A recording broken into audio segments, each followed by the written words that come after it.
celular, ele é muito ruim, tá? Ele tem uma impedância muito alta, então ele não ajuda muito. É lógico que hoje a gente tem uns iPhones aí que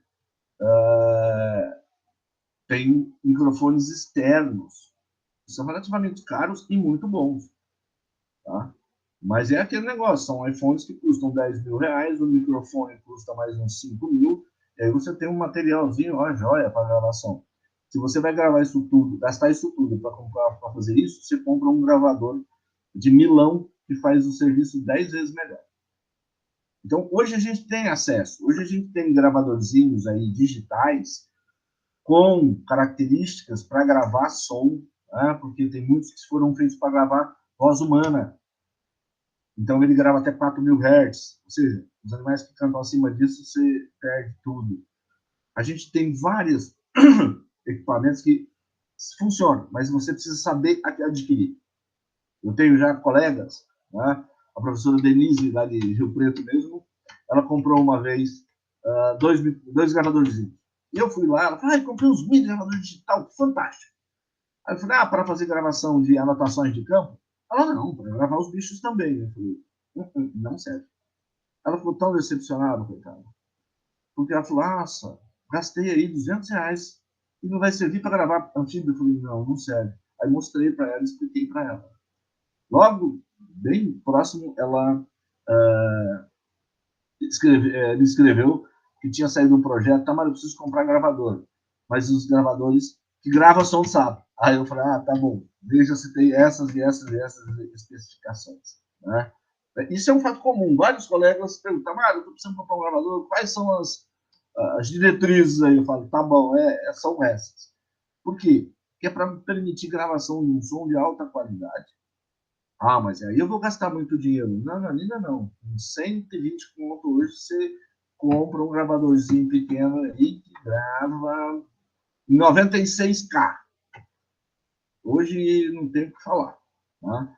Então, e agora, né, as últimas décadas, aí, Liane, que é um negócio interessante, surgiram os gravadores autônomos, né?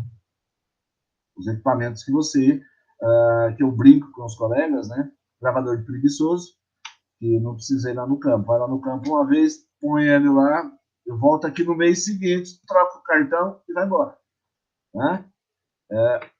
Preguiçoso entre aspas, porque quando a gente adquire esse equipamento, ele é fantástico. Você pode deixar ele lá no campo, ele fica lá 30 dias com a bateria dele gravando o som. E você, quando está começando, você é muito afoito, né? Fala, nossa, eu vou botar para gravar assim, 5 minutos a cada 15 minutos. Tá bom, lembre-se que são 5 minutos a cada 15 minutos durante 24 horas, ou melhor, durante 30 dias. Isso vai ficar tudo armazenado no seu computador. A hora que você puxar o cartão de memória, ele vai ter lá. Tenho aqui 200 horas de gravação. Aí você vai sentar a bunda na frente do computador e ficar 200 horas observando e analisando aqui.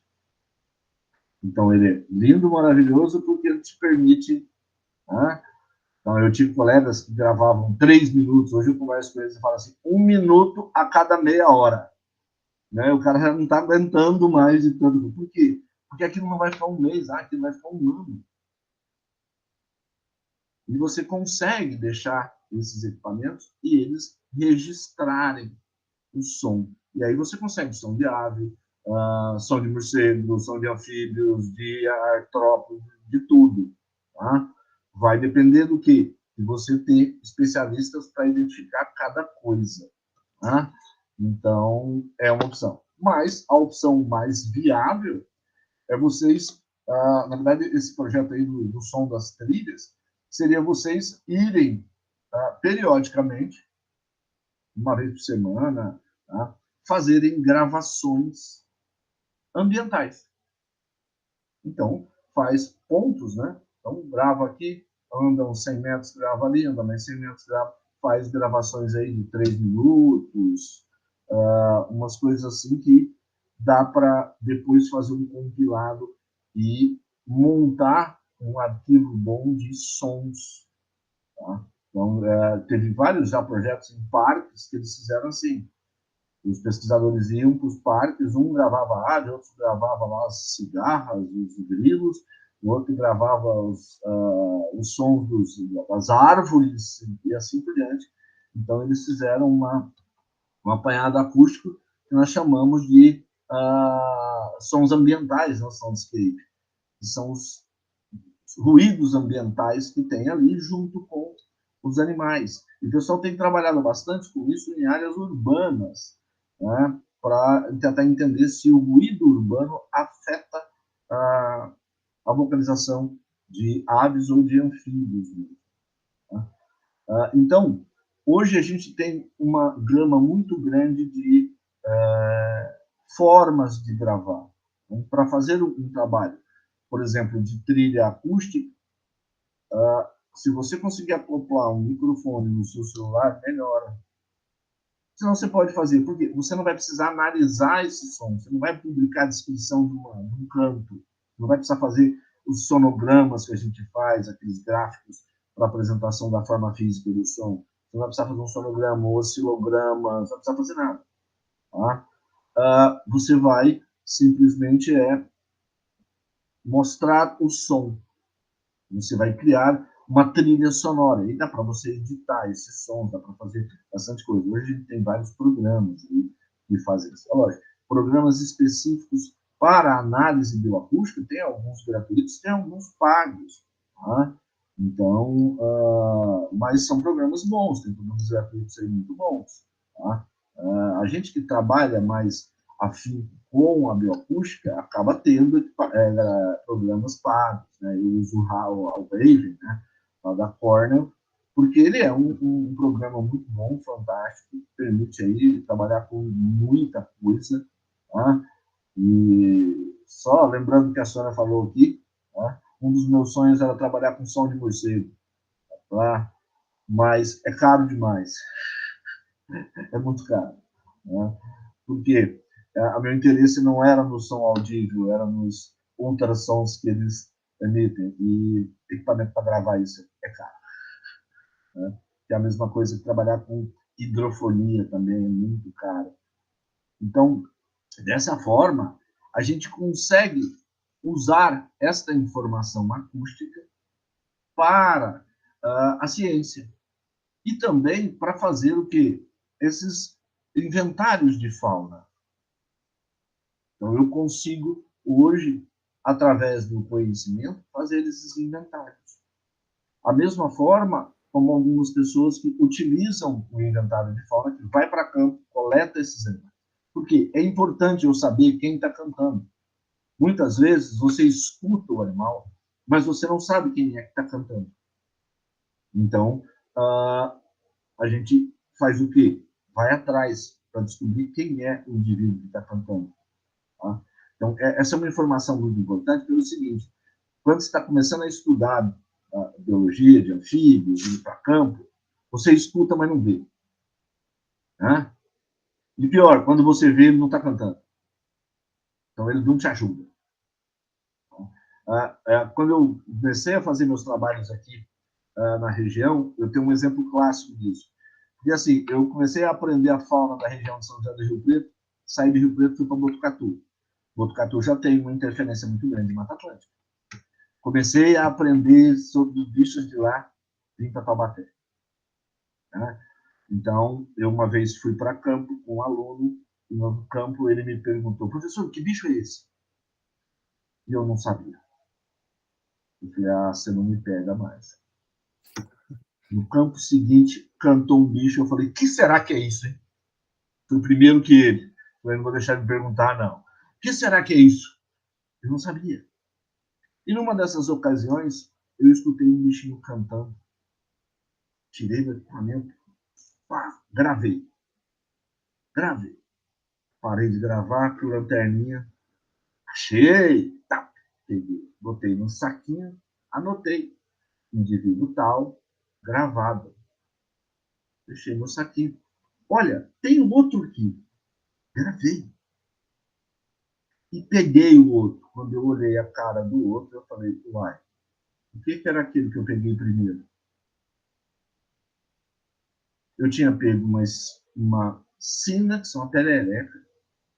Eu não conhecia, achei que fosse ela. Quando cantou de novo, eu vou pegar outro indivíduo desse. Que eu coletei no segundo indivíduo, era uma esquinoquinema de outra família. Eu olhei para aquilo, olhei para ela. Então, o cantinho dela era um... E eu bati e falei, é você que canta assim. Fiquei com os dois bichos dentro da sacolinha e olhando para aquela pererequinha. De repente ela começa. Aí eu falei, vixe, tem nada a ver os dois cantos. Eu não conhecia nenhuma das duas espécies. E eu tinha uma informação muito grande de som. Então, muitas vezes, a dificuldade do aluno no campo é ele escuta o animal, mas ele não sabe onde ele canta.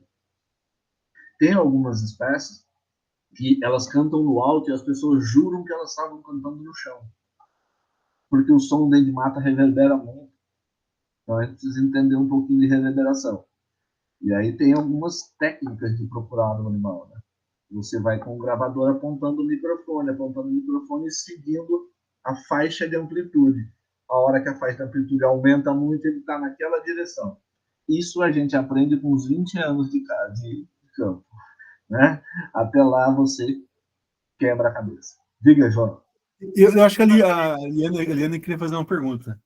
Diga.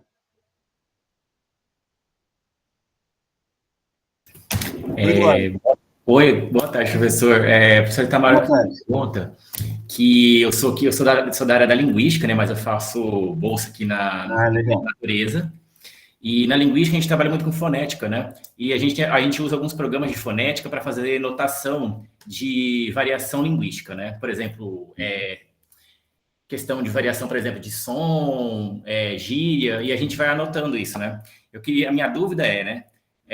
Dentro da área de biologia e de bioacústica, como que vocês fazem essas notações? E também eu penso assim, antigamente, como vocês faziam? Porque é um arquivo muito grande, né? Vamos supor que você pega um arquivo digital de, sei lá, 100 horas.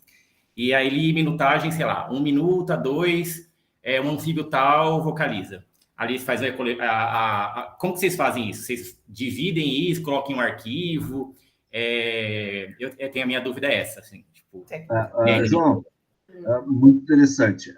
A gente tem, todos os herpetólogos que trabalham com anfíbios têm que agradecer a linguística. Porque, por exemplo, um programa que eu usei, e uso até hoje, gosto muito, é o Coedit, que hoje virou um outro nome lá que eu não lembro. Eu aprendi, o professor Jacques Viliade fez um grande desenvolvimento na acústica aqui no Brasil, com parceria ao Laboratório de Linguística da Unicamp. Então, o estudo da bioacústica começa com isso. Mas vamos lá, João. Como é que a gente faz? A gente separa em trechos. Então, para eu não ficar com um trecho... Antigamente, a gente tinha uma limitação, era 1 minuto. Mas o que você faz? Você separa em trechos o mesmo indivíduo. Às vezes, eu tenho 10 arquivos. Então, eu vou te dar um exemplo. Eu trabalhei com 4 espécies de pererequinhas no meu doutorado. Eu gravava em fita. São mais de 60 fitas. Fitas de 60 minutos.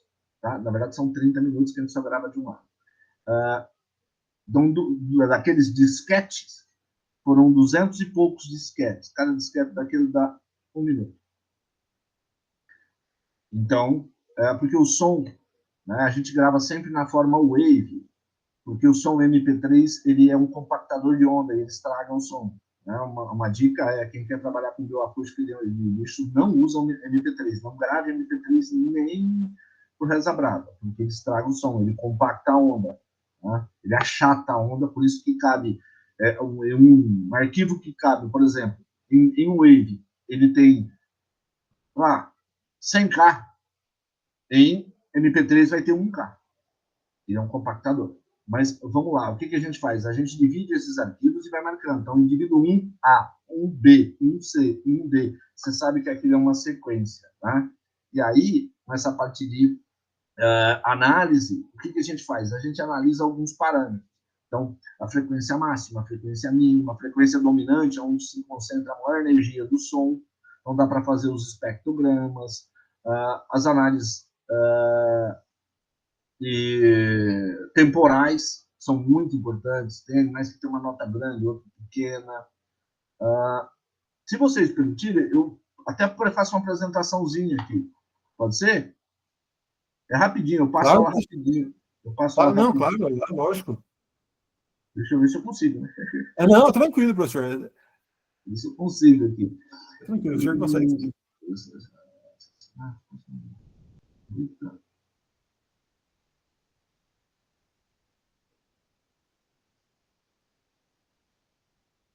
Tá no PowerPoint? Tá. Tá. É que às vezes ele botar numa janela ou o senhor compartilha a tela inteira. Ele já abriu aqui para mim já. Tá muito pequenininho. O senhor clicou aqui embaixo, aqui nessa. Aqui. Tá. Agora a gente tá vendo. A gente tá vendo o computador do senhor, tá convertendo a tela inteira, isso. Bom, agora que eu não sei, eu vou voltar para o nosso. A gente tá vendo o senhor, tranquilo. A gente tá... É que o senhor tem que clicar, abrir o PowerPoint, né? Numa outra janela. Vê se o senhor está conseguindo ver a imagem aí? Eu estou vendo. Vocês estão vendo aí? Não, a gente está vendo o computador do senhor só. Eu acho que o senhor só tem que selecionar a janela onde está a apresentação. Deixa eu voltar aqui. Seleciona ela e aí ela deve aparecer para a gente, acredito eu, né? Você compartilha, porque se você abrir numa janela separada, numa janela separada, assim, né? E o senhor compartilha só aquela janela onde que está. Ou o senhor pode compartilhar a tela inteira do senhor, aqui não está. Vamos ver, isso. Aqui, aí, deixa eu voltar ela aqui. Selecionar. Aqui, palestra.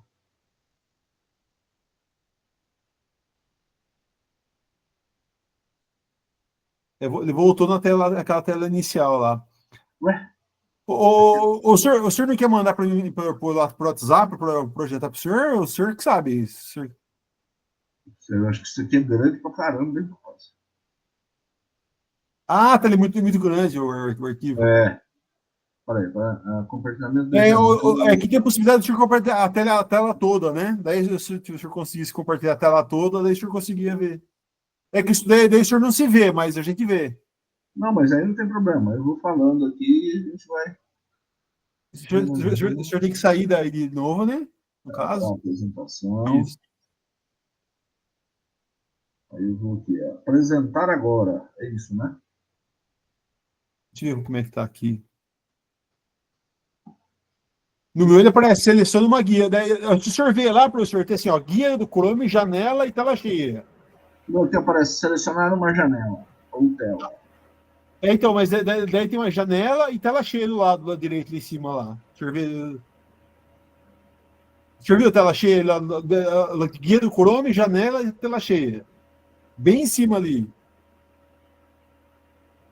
O senhor está conseguindo ver aí ou não? Aqui. Tá. Tem guia do Chrome, tem janela, daí o senhor vê a janela ali. E depois tem a tela cheia. A tela cheia compartilha tudo que o senhor... Deixa eu ver. Aqui, tela cheia. Pode ser tela cheia, daí a gente consegue... Entrou de novo aí o cidadão.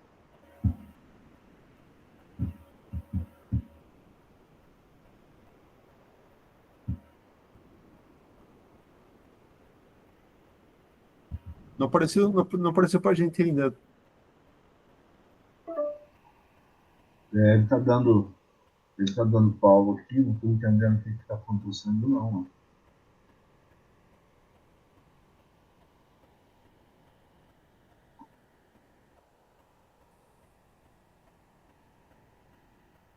Que pena. O senhor não tem no Drive, não, né? Se quiser encaminhar por e-mail, a gente consegue abrir aqui também. Eu vou fazer o seguinte, eu vou te encaminhar ela por e-mail. Tá. Ok. Eliane e João. Tá, aí o João abre ou eu abro? Se eu abrir, eu tenho que abrir meu computador aqui. Eliane, acho que eu deixa eu abrir você, porque acho que não vai aparecer mais ninguém aqui, né, que vai... Vamos ver aqui. Às vezes é melhor a Liane abrir ali. Eu acho melhor, porque às vezes... Ô, O professor Itamar, quando eu fiz mestrado ali na Unicamp, eu convivi ali com o Jacques Villiard, né? O professor Adão também, Cardoso, né? Também no campo. E hoje em dia, gente, tem lá no Museu de História Natural a fonoteca, né? Que é uma tipo biblioteca de sons. Muito legal. A gente podia ir lá conhecer, viu, Liane? É tão perto daqui, eu levo meus alunos da conservação da biodiversidade, alunos da biotecnologia, eles adoram lá. Tem a coleção, é muito boa, muito rica. Uma vida. O professor estava falando. O professor estava falando aí, inclusive, acho que a Sônia fez também. A Sônia tem escrito aqui no chat, agora sumiu aqui, não sei nem que está aqui. Você fez também com o mesmo professor que o professor está falando, né, eu conheci ele lá com o Jacques Villiard, né, que é o... tá, Jacques Villiard. Na verdade, eu não fiz estágio com ele, não, mas como eu era ali... O senhor conheceu ele? Conheceu, não. Via os trabalhos dos alunos, né, muita coisa legal.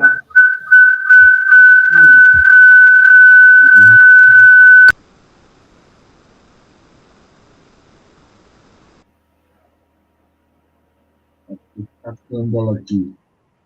Oliane, é o som do teu computador mesmo ou tem outra caixinha junto aí? Só do computador? O WhatsApp não está ligado também? Talvez você tenha que desligar um deles. Não é, que nós estamos com 2 computadores. Ainda revelação do som. Deixa um som. Só desligar o som do outro.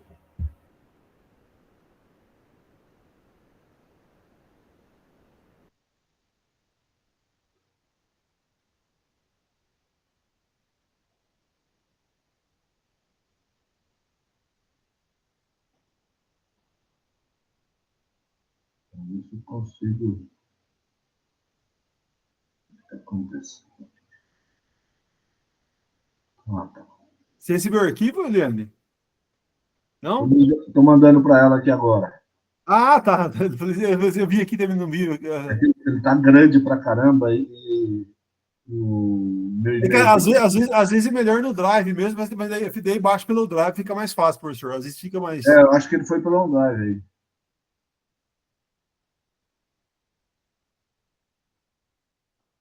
Você criou um link? Essa pandemia que a gente sofreu com a tecnologia. Nossa Senhora, né? Eu sofro até hoje com esses negócios. Não, mas não é só o senhor, não. E eu falei, olha, mexer com equipamento de som é uma coisa, mexer com... Já vai dar certo aí, ó. É uma pena que não vai aparecer os sonzinhos aí, mas eu vou tentar ver se eu reproduzindo aqui sai.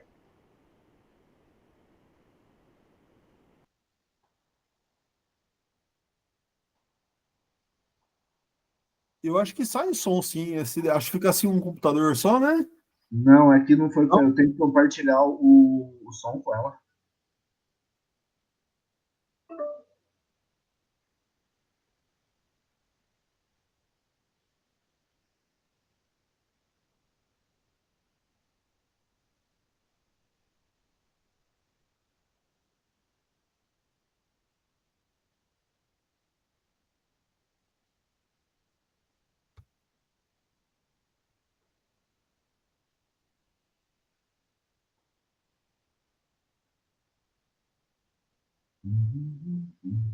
Deixa eu ver aqui.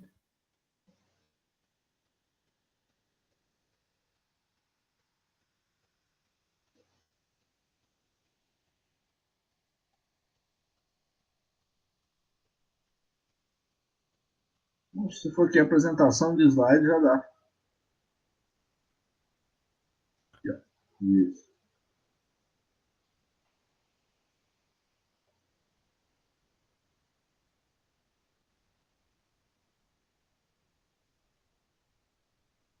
Eu acho que é bem grande o arquivo mesmo, hein? Tá com 18 mega. Mas 18 até que não é muito. Vamos ver se ele.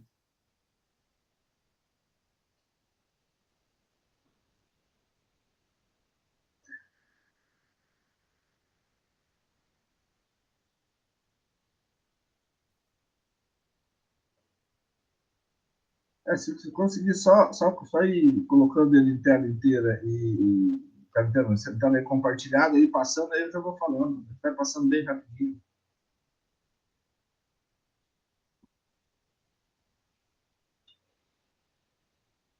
Mas esse projeto de vocês é um projeto de extensão. De extensão, professor. Legal. E somos em 5, né, Sônia? Acho que são 5, né? 5 bolsas. E a Liane é a coordenadora do projeto. Bem interessante. Aqui eu sou coordenador de iniciação científica da universidade. Ah, tá. Que na verdade também aqui tem vários projetos de iniciação científica também. Aí deve ter bem mais, né? Mas aqui a gente tem as bolsas PIBIC, PIBIT, CNPq e as PIBIC, PIBIT da universidade mesmo. Entendi. Tem que coordenar, agora mesmo, nós estamos na correria porque nós fizemos o edital, terminou semana passada, então a gente está organizando tudo, os projetos para mandar para referir, para ver. O são os pareceres, né? Nem me fala. Demora, não vem. Ele não inicia, Eliane? Vai descendo aí, ó, do jeito que tá, a gente vai falando aí mesmo. Só para mostrar pro. Aí, agora tá tudo, acho que dá certo.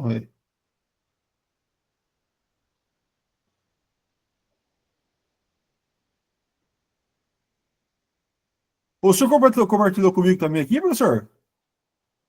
Eu mandei para a Liane. Ah, tá. É mais rápido aqui. Aí. Pode Isso. passar. Isso. Aí, então tá aí meu nome, né? Pode passar, Liane. Pronto, agora abriu. Depois. Pode passando aí.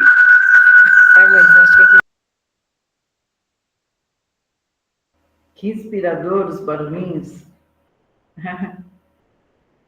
Bacana.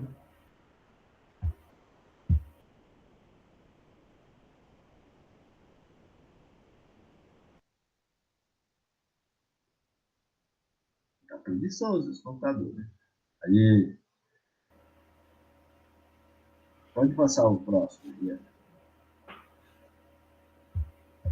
Acho que não deve estar indo.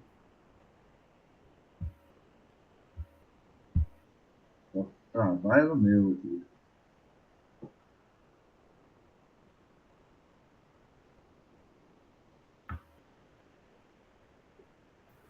Acho que podemos começar agora, né? Agora deu certo aqui. Pode passar. Deu certo. Pode passar, ele falou, pode passar. Aí o senhor falando é para parar. Aí dá mais para mostrar aí para o pessoal, né? Quem são as vítimas aí, né? Os grupinhos aí, tá? Pode passar. Né? Aí a função, né? O uso da bioacústica que a gente faz, né? Então, na parte de taxonomia, de sistemática, para identificação de espécies, na parte comportamental, a parte ecológica, né? Então, são aí 3 categorias principais que a gente tem, que a gente aborda. Então, várias coisas que eu já tinha comentado aqui, falado com vocês sobre interações com os alunos, está envolvido nestas áreas. Próximo, passa. Então, aí, aquela pergunta, né, do tema. Como é que a gente identifica a voz desses animais? Pode passar o próximo. Então, o que eu tinha comentado, quem canta, são só os machos que têm saco vocal e eles produzem sons. Então, eles que vão ser aí os emissores. Pode passar. Chegar onde a gente pretende. Pode passar aí. Então, aí a gente tem vários tipos de funções, né? Então, a principal delas é a atração sexual do macho e o mecanismo de isolamento reprodutivo, para evitar hibridização. Então, para evitar que um macho de uma espécie fecunde uma outra fêmea, né? Então, a gente tem aí esse mecanismo, quando cada espécie vocaliza com as suas características, eles se reconhecem como sendo da mesma espécie ou não. Pode passar, né? Então, aí tem várias funções, né? Os machos, conforme eles vão cantando, eles vão recrutando mais machos para dentro do coro, em uma poça, um riacho, né? O indivíduo vocalizar permite espaçamento entre os outros indivíduos para evitar aglomerações muito densas, permite aí interações, né, intraespecíficas com vários cantos que a gente já comentou. Pode ir passando. Eu quero chegar lá na frente. Aí tem alguns cantos, né, que a gente territorial ou agressivo, né, canto de briga. Pode ir passando. Então vocês vão vendo, ó, canto de soltura, quando um macho entra em amplexo, o fato do macho subir em cima da fêmea, aqui nós chamamos de amplexo, né? Porque os anfíbios anuros não copulam, eles não têm órgão copulatório, né? Fecundação externa. Então, quando ele, muitas vezes, temos indivíduos que saem todos ao mesmo tempo, eles saem procurando as fêmeas. Eles sobem um em cima do outro. E aí o macho, que está embaixo, ele emite um som vibrando, som do mesmo sexo. E aí ele solta e vai procurar. Cantos de agonia são alguns gritos, se você, o pessoal consegue gravar aí, quando a serpente está predando, o anfíbio, ele emite um som, um grito mesmo, a maioria faz uns gritos, né? E aí o canto recíproco, que algumas fêmeas emitem quando se aproximam do macho antes do amplexo. Tá? Então, essas características aí, os tipos e as funções, são fundamentais para a gente entender comportamento. Então, eu preciso estar no campo observando. Tá? Aí, infelizmente, eu acho que a gente não vai assistir, que é um canto... Pode voltar um pouquinho. Não vai, olha, os cantos têm que ir anexados. Que é o canto... Deixa eu ver se vocês conseguem escutar.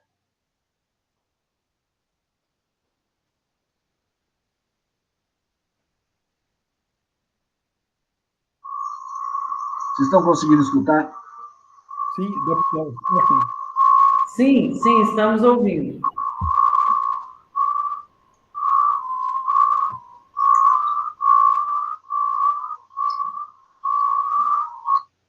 Esse sou eu cantando, ou quer dizer, é o Proceratops itamari cantando, é um bicho que escreveram aqui da Mantiqueira e homenagearam meu nome. Tem um videozinho, o Edelcio, do Projeto Dactylis aqui de Batuba, gravou e me mandou, né? E é nada mais para mostrar para vocês o animal inflando o saco vocal.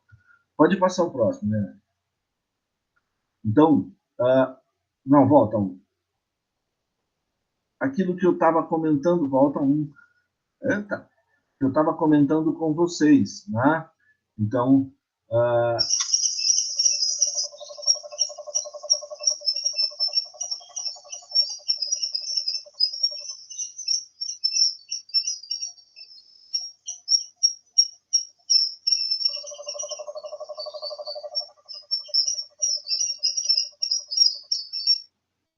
tá fácil, né?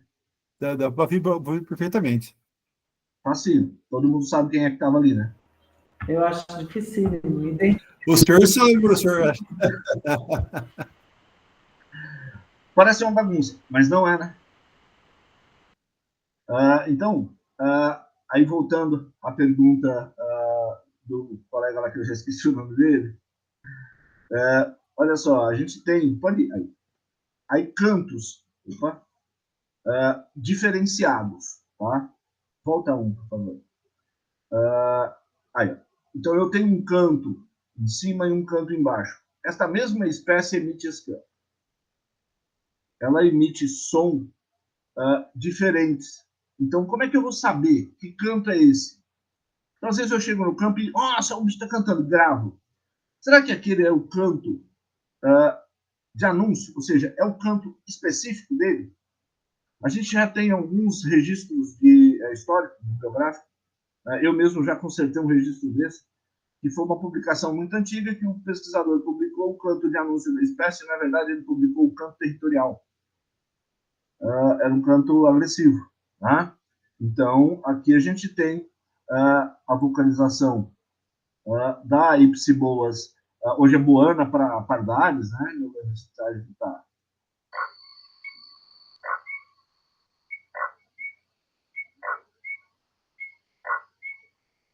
Só que quando ela está em interação com territorialidade,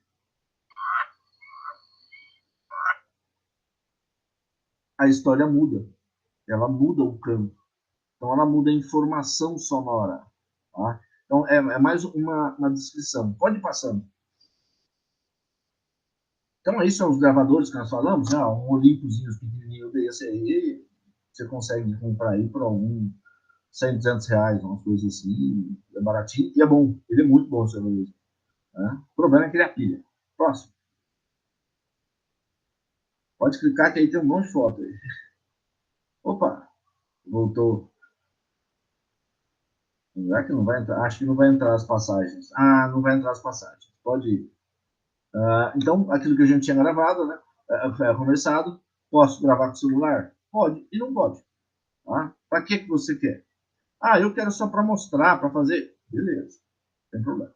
Tá? Pode dar sequência. Então, aí são algumas características acústicas que a gente usa. Aqui já é uma parte laboratorial que eu queria falar com vocês, né? Então, eu sei o quê? Quais as características que a gente vai estudar nessas notas, dessas frequências? Então, eu tenho todas as características espectrais do som e as características temporais dessas notas. Pode passar. Então, aqui a gente tem, por exemplo, um sonograma, a representação de um sonograma, né? De uma das pegaquinhas aí que eu estudei no meu doutorado. Então, você vê que ela tem uma nota introdutória e depois uma sequência de notas. Então, aí, eu tenho uma série inteira. Ela canta isso daí. Então, eu separei esse trecho. Então, às vezes eu consigo separar o quê? 5, 6, 10 trechos desses na gravação. Pode passar. Aí eu consigo pegar aquelas notas, essa aqui é a primeira e a segunda nota daquele sonograma, e fazer um oscilograma. Então, eu começo a ver a onda, os formatos de ondas, os pulsos, né? Então, eu tenho uma representação aí da forma de onda do som. Pode passar. Eu consigo fazer um espectro de potência onde eu vejo a concentração de energia. Então, eu tenho aí o background, o ruído de fundo e o que aquele som fez, aquele barulho, o que ele teve de energia ali. Então, eu tenho energia em torno de 3.915 Hz, onde é a frequência dominante. A faixa de frequência, ela é a base, quase a base dessa pirâmide aí. Pode passar. Tá? Então, pode passar. Agora, são alguns parâmetros, né? Então, o que a gente vê? A gente tem aí cantos simples, cantos compostos. Então, eu vou passar para vocês escutarem aqui esses dois cantinhos aqui, que são cantos... esse é um canto simples, tá? De uma Sop Sanborn. E esse é o canto complexo. Então, dá para a gente ver que ela tem várias notas. Esse é o bicho de Botucatu, que inclusive eu tenho uma aluna minha agora fazendo monografia, iniciação científica dela com o canto desse bicho. Porque esse animal foi descrito na Argentina, tá? Foi descrito para a Argentina e a população de Botucatu é uma população isolada ali, e eu acredito que esse bicho seja uma nova espécie. Professor, esse aí é aquele aqui, porque teve que fazer um pavimento lá, deu um problema ambiental grande, uma espécie que tinha lá em Paunesp. Não sei se é essa espécie aí. Não, ali é uma outra, ali é uma muda. Ali se eu não me engano, é a Boquermanoila Isetsoni. Ela não canta, ela é muda. Porque era para ser duplicado, não deu para duplicar, eles tiveram que alterar todo... Por causa da matinha onde tem o Boquermanoila lá, é um bicho endêmico dali. Entendi. Pode passar, Bruno. Então, aí, nós temos algumas características de notas, né? Então, eu tenho notas simples, pulsadas, moduladas, né? O pessoal trabalha com a linguística aí, modulação de som, né? Então, as modulações ascendentes e descendentes. Aqui são, acho que eu não coloquei o canto do boieiro, mas são as duas vocalizações aqui que eu tenho quase certeza que todos vocês aí já ouviram. Tá? Se não ouviram,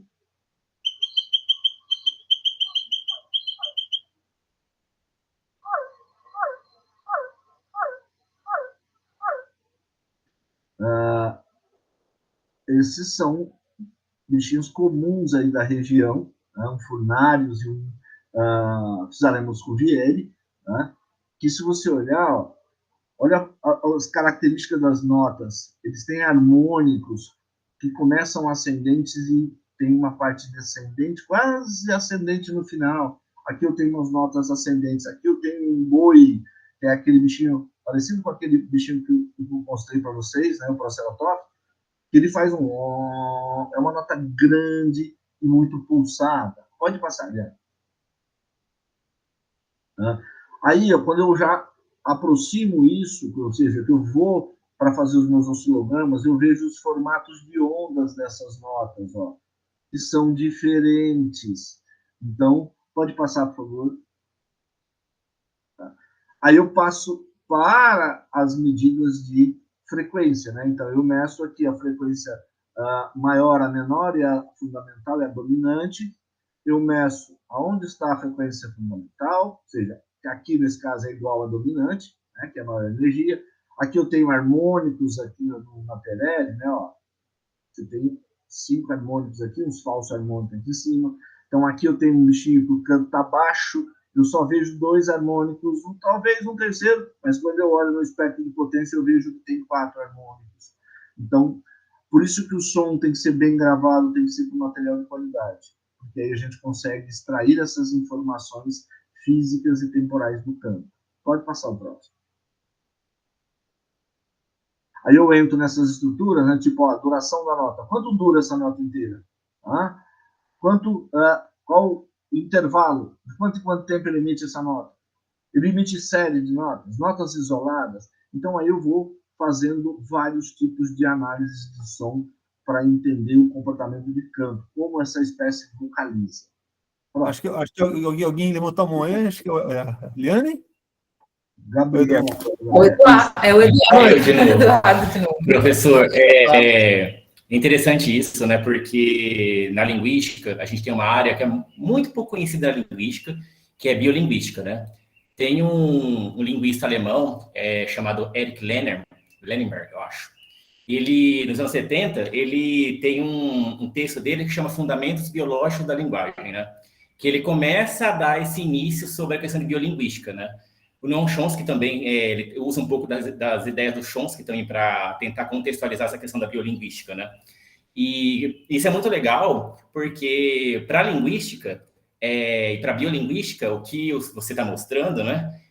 É comunicação, é linguagem, a gente interpreta isso como linguagem, né? E tem na USP, eu acho que tem alguns linguistas que trabalham com isso, com biolinguística. Tem um estudo muito interessante de biolinguística a respeito da vocalização dos mico-leões na Floresta da Tijuca.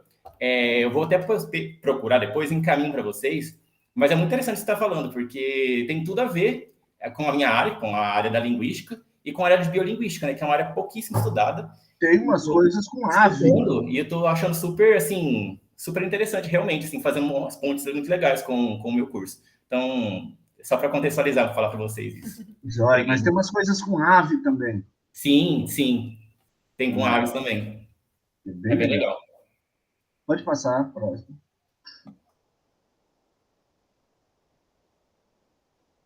Então, pode passar. Essa aí foi a parte laboratorial da coisa, né? Então, como é que a gente estuda e analisa esses sons? Como é que a gente trabalha com isso? Mas essa daí é a parte que eu trabalho assim, com identificação de sons, né? Para publicação aqui, ó, descrição do canto de tal espécie. Ou para comparação. Então, às vezes eu chego numa comunidade, eu analiso os cantos e vejo que eu tenho espécies que cantam no chão, que cantam em área aberta, que cantam dentro de mata, e que elas têm comunicações diferentes, cantam em frequências mais altas, frequências mais baixas. Então, dá para você fazer um estudo olhando essa organização social da bioacústica, ou seja, a turma toda conversando e todo mundo se entendendo, só que cada um falando uma língua. Né? Então, que é bem interessante. A pessoa fala, nossa, mas no meio daquela bagunça toda, eu falo, bagunça para o seu ouvido. Para eles, tá uma maravilha. Tá? Então, a gente, ao longo desses estudos, a gente consegue fazer isso. Muitas vezes as pessoas gravam sons, né? E falam, eu escutei, comparei com o som, essa espécie. Não é assim, né? Eu escuto um oi, oi, oi, e vou lá e escuto um outro é igual.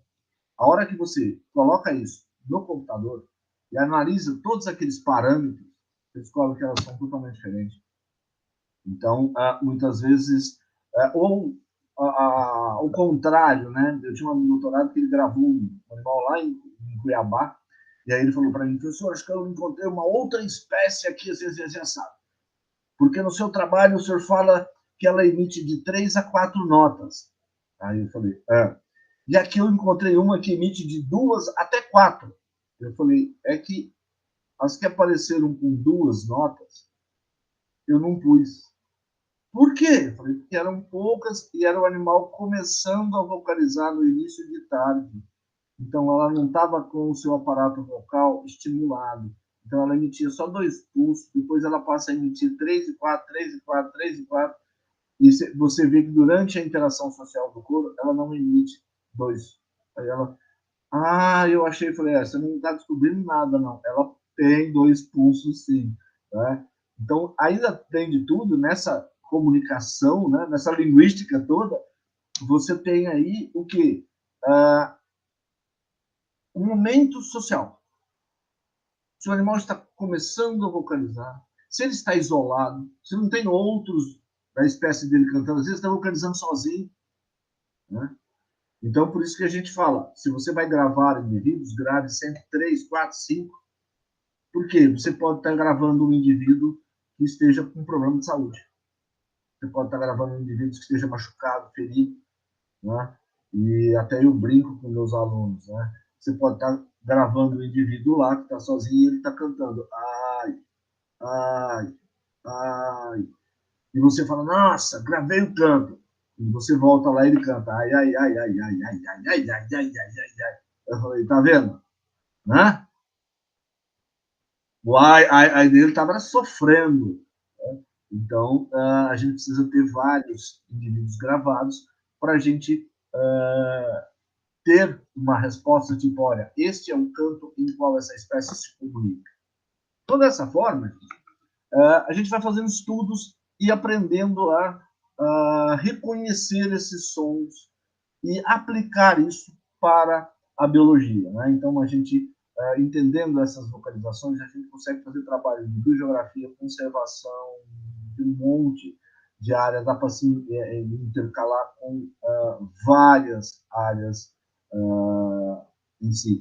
A gente tem alguns estudos, para vocês terem uma ideia, de interação de anfíbio com inseto. Tem muitos anfíbios que cantam muito parecido com inseto. E tem algumas espécies de riachos, né, que cantam iguais a aves, ou as aves cantam iguais a eles. Tá? Eu mesmo já andei algo em torno de 1 quilômetro num riacho atrás de um anfíbiozinho que ia cantando, e eu procurava ele dentro d'água, de repente ele cantava mais para baixo, e eu ia lá onde ele estava, ele cantava mais para baixo, eu ia lá onde ele estava. Só que nesse dia eu tive a sorte de ter um ornitólogo, um aluno nosso que estudava, né? Aí ele chegou para mim e falou, professor, e aí? O papai está atrás do Milores. Ele falou, o senhor viu que essa espécie aqui canta muito parecido com o Milores? Eu olhei para cima e falei, não. O bicho estava cantando. Eu falei, cara, eu estou perseguindo essa ave. Aí ele falou, o senhor não sabia, né? Eu falei, não. Então tem essas interações também que é bem interessante. Né? A professora Jaque trabalhou bastante junto com o Adão com isso também, andaram gravando em várias localidades. Então, a bioacústica ela dá para fazer muita coisa. E hoje, voltando a Eliane, tá? Tem muito projeto com conservação usando trilha acústica. Né? Principalmente, Eliane, noturna. Com gravações noturnas, de os grilos, gafanhotos, né? Com o barulho da mata, o som da mata. Tá? Então, o barulho das árvores, os animais que se movimentam e a gente não vê. Tá? Mesmo as aves, as aves noturnas, tem umas que tem um canto lindo pra caramba, a pessoa fala que é feio, que é assustador, eu acho bonito pra caramba. Então dá para fazer uns trabalhos com conservação ambiental legal com trilha acústica. Isso mostra, muitas vezes, a gente passa desapercebido dentro da área urbana. Muitas vezes está cantando, né? Umas 2 semanas atrás, eu parei a aula, assim, no meio da aula, estava dando aula de vertebrados, e aí parei a aula assim e falei, tá animado, rapazinho, hoje, né? E aí todo mundo olhou para minha cara e falou, uai, mas tá todo mundo quieto, ninguém tá fazendo nada, né? O que foi, professor? Eu falei, gente, escuta, tinha um sabiá laranjeira numa árvore ao lado da minha sala, que ele tava assim, empolgadaço, dando show, né? E eu dando aula e escutando ele e admirando. Ninguém na sala estava escutando. Então, a percepção do som ambiental, ela é uma característica que a gente tem que treinar o comportamento. Muitas vezes, o meio urbano faz a gente eliminar muito, né? Fechar muito essa visão. E essas trilhas sonoras eu acho fantástico, né? O pessoal do Zoo de São Paulo andou fazendo umas trilhas noturnas, mas não com som, mas para o pessoal visualizar. E à noite é que a vida ocorre, no meio do mato. É lá que as aranhas estão ativas, é lá que está todo mundo ativo. A Sônia quer falar. Eu só queria falar, incrível mesmo o potencial, né, que a gente está vendo aqui, né? Nada como ouvir de uma pessoa que tem essa experiência que o senhor tem de tanto tempo, assim, né? Assim, porque a gente ouve falar, mas a gente, né, não teve essa oportunidade, assim, de conhecer, né, mais profundamente, assim, achei incrível mesmo. E essa questão também da gente poder aplicar, pensando aqui, como algo para sensibilização mesmo, né? A gente tem usado muito as imagens das câmeras TREP aqui, que há 2 anos começamos a fazer um projeto de monitoramento por imagem, né? Se tivesse um projeto assim por som também para complementar, nossa, seria incrível, né? Que realmente é algo que precisa um envolvimento. Aí cabe a gente conversar, né, das possibilidades, né, João? De repente envolver outras pessoas. Eu acho que, como você falou, o equipamento não é algo tão assim impossível de ter, né? Eu acho que é mais uma questão de conseguir envolver pessoas mesmo, porque o potencial é imenso, assim, é muito, muito bacana. E hoje esses gravadores autônomos, a gente tem alguns gravadores aí que já diminuíram o preço bastante. Não baratinho, mas tem algumas coisas legais. Acho que a Sônia quer falar, depois a gente, né, fala isso. Muito bacana aí, professor Itamar, assim, que experiência enorme, né, de ter essa escuta no ambiente, então, parabéns e muito legal. Eu não consigo, assim, eu acabei de vir lá de Carlos Botelho, 2 semanas atrás eu estava lá, e tinha tantos anfíbios vocalizando lá, que fica uma confusão, assim, que eu não consigo, eu não acho os bichos, né, enfim, mas falta de campo mesmo, né, de ir com quem conhece e treinando o ouvido. É treinamento visual, você relacionar o som à forma do indivíduo. Sim. E aonde ele fica. Incrível, né? Então, agora tem 2 perguntas. Primeiro, que seria legal, né, Liane, a gente ter a indicação aí do professor Itamar de como que a gente pode comprar um gravadorzinho básico aí, não aqueles caríssimos, né, mas assim, que dê para a gente registrar e que depois ele possa nos ajudar a ir identificando os bichos, né, João? E o que o senhor acha se a saída noturna para visitar anfíbios pode ser uma estratégia boa aqui para o nosso projeto aqui, que é um projeto de extensão universitária dentro da cidade de São Carlos, aqui usando um pequeno fragmento aí de cerrado, né, com uma interface ali com a Mata Atlântica, tem uma matinha ciliar, né, que está dentro do nosso percurso aí, e que a gente percebe, né, Liane, a gente escuta, a gente tem ali o registro de muitos anfíbios. Então, minha pergunta é, isso daí pode agregar como atrativo mesmo para a gente levar pessoas, estudantes, professores, para verem, né, anfíbios no ambiente? Então, seria agregar mais para uma visita pedagógica mesmo. Assim, o senhor acha que é um... E para o turismo também é uma fonte que pode agregar assim, interesse das pessoas? Obrigada. Eu acho que sim. Para a forma de estimular os alunos a entenderem e a conservarem mesmo, né? Porque hoje, se você olhar aqui, o que é o sapo? O sapo é um bicho feio, né? Não serve para nada. Então, as pessoas não gostam de sapo. Ninguém, né? Bonito é o leão, é a girafa, essas coisas. Então, agora, para turismo, eu já acho um pouco complicado. Eu acho que turismo ele é muito, dá muito certo por exemplo, em zoos e ambientes controlados.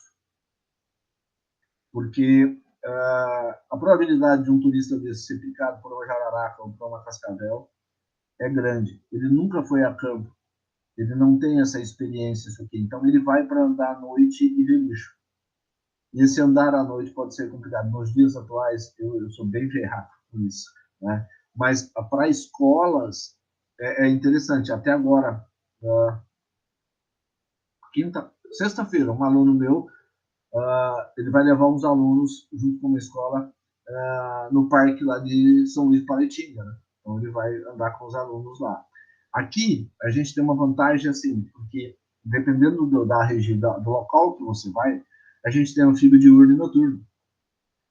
Então você leva as crianças no colégio, por exemplo, lá no Santa Virgínia, Serra do Mar, você vê braquicéfalos, aquele sapinho pingo-douro amarelo.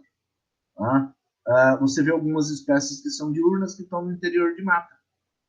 E são trilhas, são feitas, lógico. Vira e mexe, a gente toma uma jararaca por lá, mas a gente esconde ela. Mas dá para se fazer. Então, para as escolas é interessante, porque para a gente trabalhar com essa garotada, mostrando a importância desse grupo. Não só desse grupo, como de vários outros grupos, né? Desde grupos de artrópodes, eu vi uma aranha, vou matar. Por que você vai matar, né? Então, mesma coisa com sapo, com cobra, então, né? O pessoal odeia bicho do demônio, não sei o quê. Mas na hora que vê um rato em casa, fala, nossa, que bicho horroroso. Se deixasse a cobra lá, ela tinha comido o rato. Então, tem algumas reações assim que a gente, né, vê hoje aí. Né? Então, mas precisa ver o seguinte, qual é o nível de controle que se consegue. Porque, por exemplo, para levar uma garotada à noite, dependendo da idade da garotada, beleza, ensino médio, acho que você consegue dar uma controle. Agora, levar a molecada um pouco menor, eu já acho complicado, porque uma picada de aranha vai ter, picada de vespa pode ter, então tem todos esses parâmetros. E à noite é legal por quê? Porque você vê tudo em atividade. E o bicho menino gosta de botar a mão nas coisas. Então, teria que ter uma equipe de monitores bem treinados, legais para fazer, porque isso seria uma atividade pedagógica, legal, mas com um controle. Né? Então, nos dias atuais, o pessoal está processando a gente por respirar torto. Então, as minhas preocupações hoje são essas. Eu, antigamente, levava menino para campo aqui, na escola, né? O menino torcia pé, tomava picada de vespa, voltava com a orelha desse tamanho, e a mãe achava era graça. Hoje, eu estaria na cadeia. Então, mas são atividades, aí vai depender de cada localidade. Lá em Campos do Jordão mesmo, eu levava alunos direto lá, tranquilo, dentro do parque, controlado, a área onde eles iam conhecer ponta cabeça. Então, vai depender tem alguns fatores. Acho que vocês são conhecedores. Diga. Pegando o gancho na questão da Sônia, né? Eu acho que o potencial aqui para esse tipo de atividade ele é grande, porque a gente já tem uma experiência de fazer práticas de visitas noturnas aqui, né? Então. Inclusive, há pouco tempo a gente fez uma visita, levamos tem uma represa aqui, que costumava ser uma represa de piscicultura, anos atrás, ela está abandonada, mas ali se escuta muito, né? Aí as pessoas perguntaram muito, e esse foi o problema, nós não sabíamos. Assim, as pessoas, que bicho é esse? Que bicho é esse? Então a gente precisa de monitores também que possam já ter um pouco, né, de experiência de poder responder para as pessoas, pelo menos, quais os bichos que tem nessa região. Talvez a gente não saiba exatamente dizer quais, mas podem ser esse, podem ser aqueles, né? E eu acho que precisaria de um treinamento assim. E quem sabe o professor Itamar não viria com a gente fazer um dia uma visita noturna. Tem o Silvio aí por perto. Aí seria muito... O Silvio é difícil, professor. O Silvio é difícil eu conseguir ele agora. O esquema é o seguinte, sabe o que você pode fazer? Dar ideia para os outros trabalhar é comigo mesmo.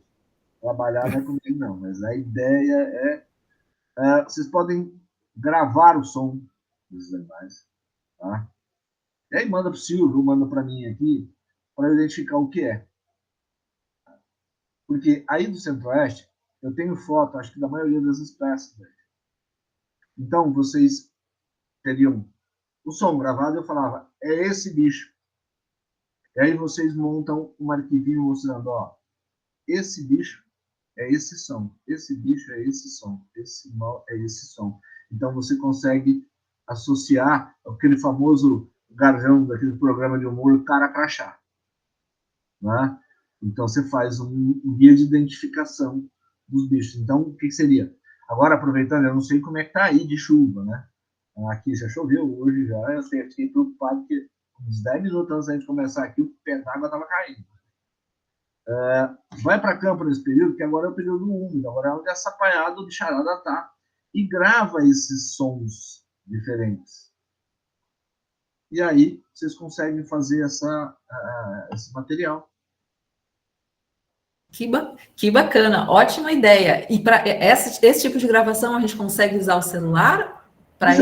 Consegue. É só para as pessoas ouvirem, vocês não vão fazer análise bioacústica, nada, é só para ouvir. Então, o celular, nesse caso, é útil.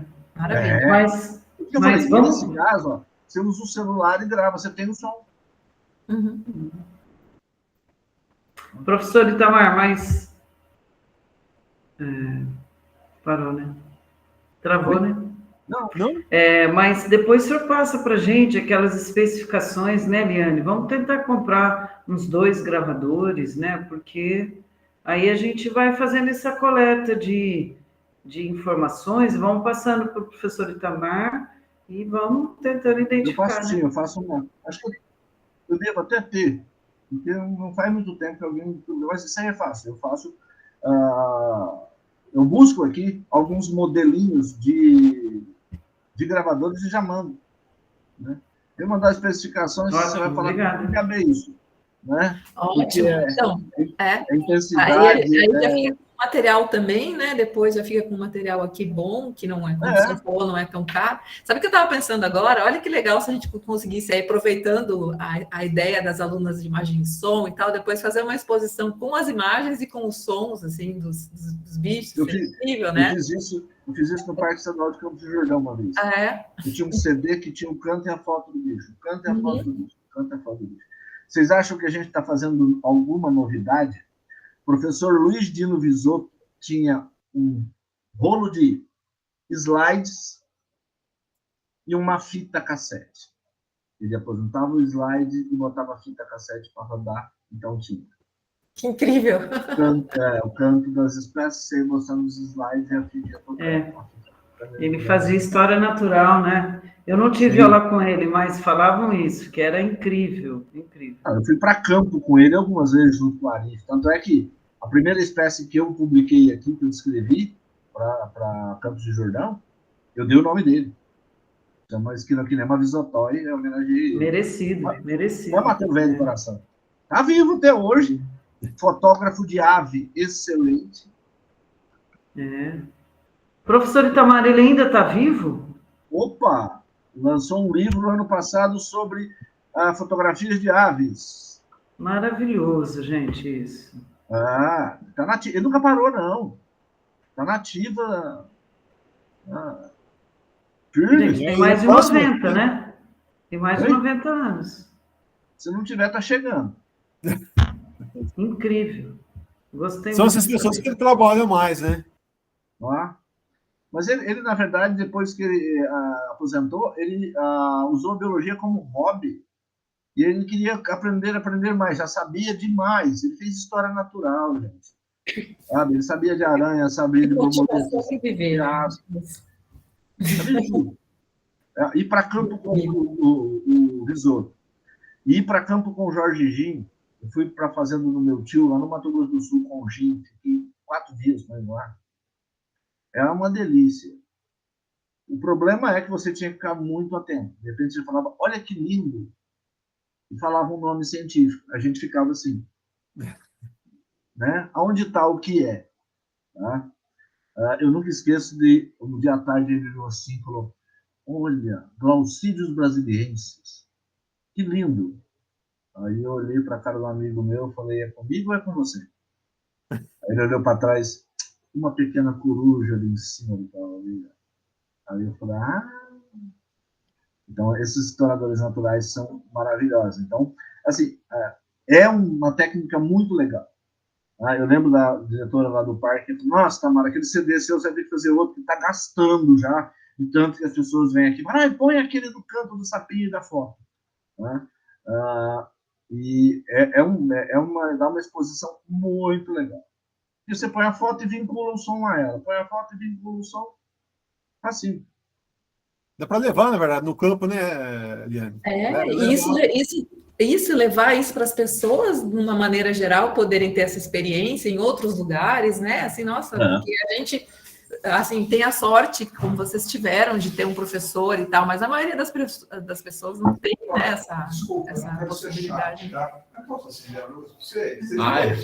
A gente esqueceu. Obrigado. Uma pergunta que eu também queria fazer, professor, existe já, assim, alguma coisa, algum registro de alguém que usou esses sons, esses registros que vocês fizeram, ou que outros pesquisadores tenham feito para produzir música mesmo, assim, tipo, tirar essa informação e traduzir em partitura? Eu acho que eu fiquei pensando nisso, será que não seria possível?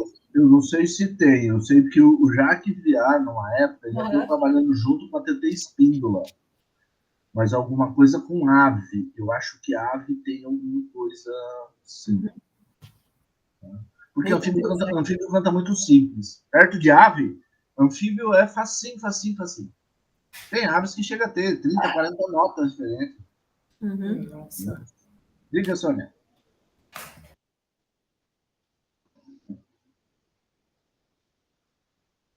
O professor Célio Haddad, junto com outros pesquisadores também, publicaram um livrinho de sapos da Mata Atlântica, e eles têm o som também, então tem o DVD, eu até tenho aqui, viu, Liane? Eu mostro para meus alunos em aula. E lá tem uma parte, professor Itamar, que eles pegaram a sonorização de uns sapinhos, e eles fizeram uma partitura assim, Liana, eles fizeram de uma música que é o Brasileirinho, tá? Então, eles tentaram reproduzir o som dessa música Brasileirinho só com sonorização de anuros da Mata Atlântica. Ficou bem legal, bem interessante. O senhor conhece, professor Itamar? Eu participei desse livro, tem várias fotos minhas lá. Então. E é um aluno do Felipe Toledo da Unicamp, o Raoni. Na verdade, na Unicamp eles têm uma banda de alunos, de orientados dele, e eles fazem várias musiquinhas. Que legal. Então, quando eles publicam uma espécie, né, por exemplo, eles publicaram uma espécie da Bahia, se eu não me engano, na região do Nordeste, e eles fizeram uma musiquinha para a espécie com o som de um chachado de um baião, com músicos de lá.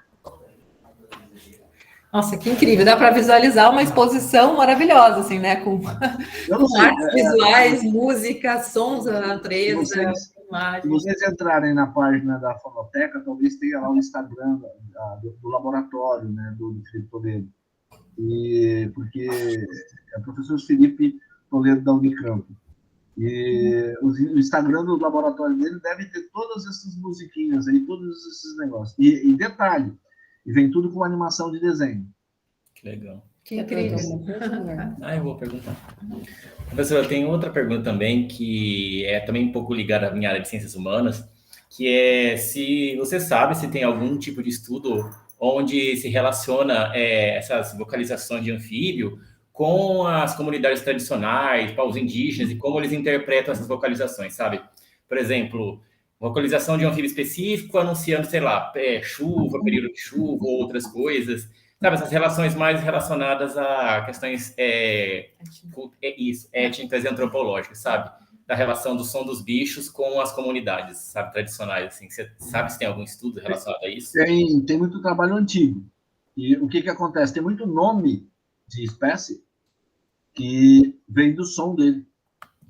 Porque a comunidade tradicional chamava aquele animal pelo som que ele emitia. Então, tipo, au, au, au.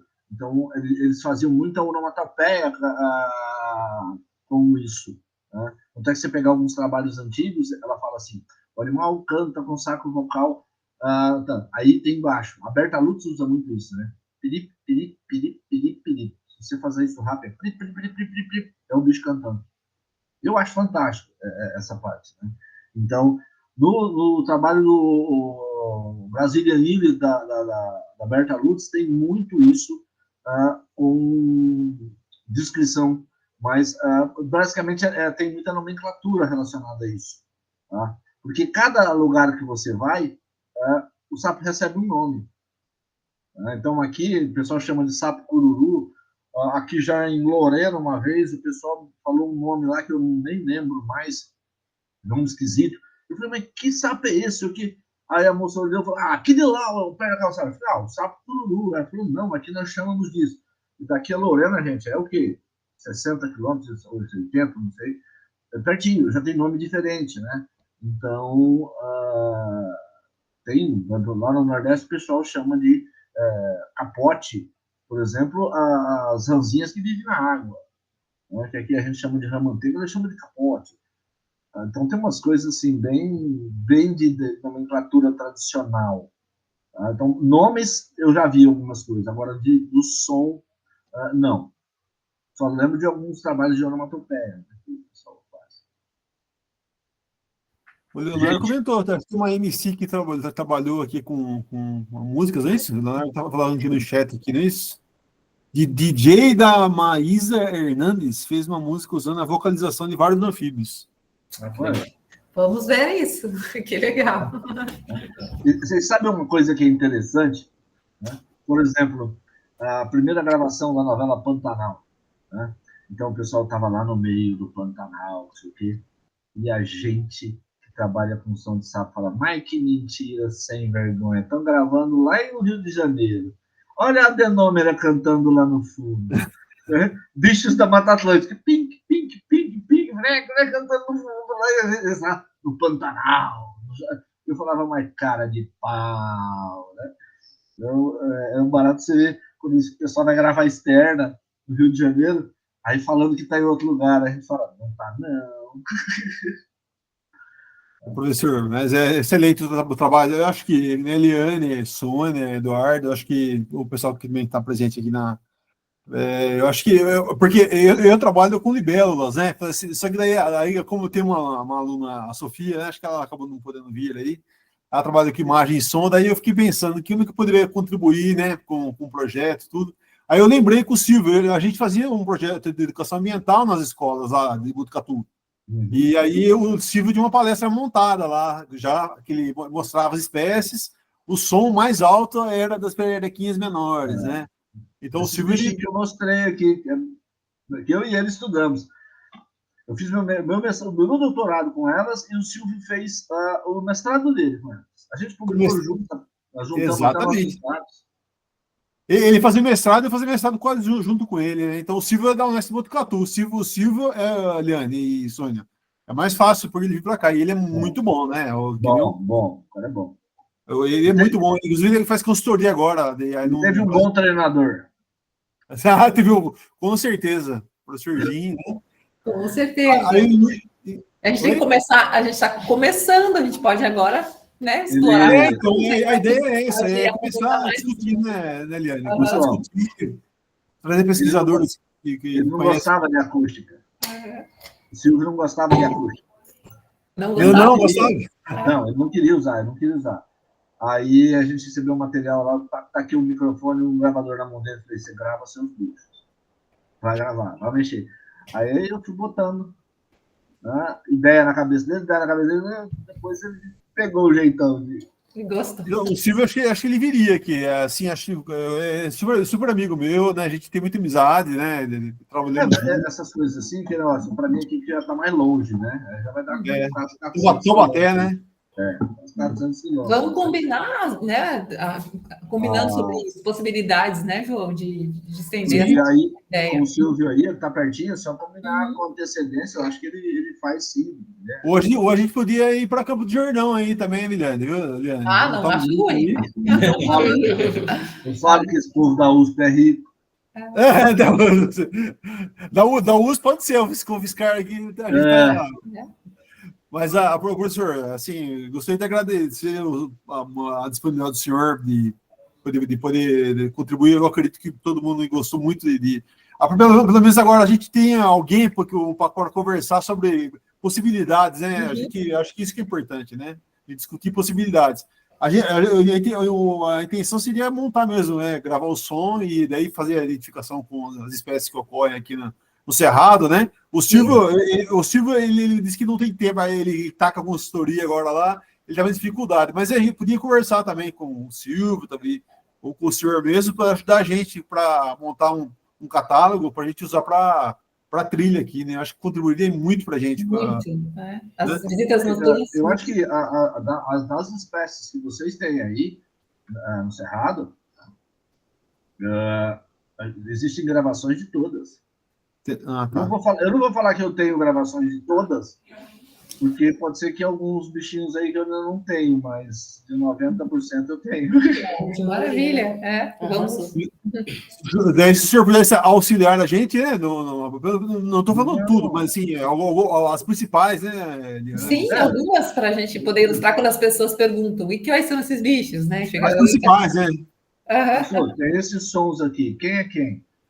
Então, o ideal é você gravar e separar os sons isolados que falam, ó, esse som é isso, esse som é essa. É facinho, isso aí, 10 minutos faz, gente. Perfeito. Professor, muito obrigado. Aprendemos